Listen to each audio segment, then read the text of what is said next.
Nega биздин жаштардан бир да өкүл жок. Мага бир дагы креслонун портфелдин кереги жок. Мына мойнумду сайып берем. Молодец.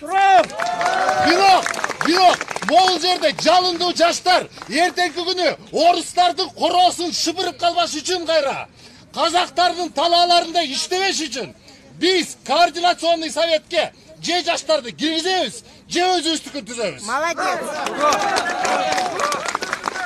Бул инсандарга ишенич жок. 30 жылдан бери момундай тажадык. Толук иллюстрация керек. Саясий куугундук жедиби, жеген жокпу? Баары бир. Ошолор күнөөлүү. Бүгүн могул пробкалардын болуп атканына, жолдордун начар болгонуна, онкологиядан балдар өлүп атканына, 4000ден киши, ашык киши пандемияда өлүп калганына ошолор күнөөлүү. Мына ыктыярчылар жүрдү. Ыктыярчылар башын сайып жүрдү ошол жерде.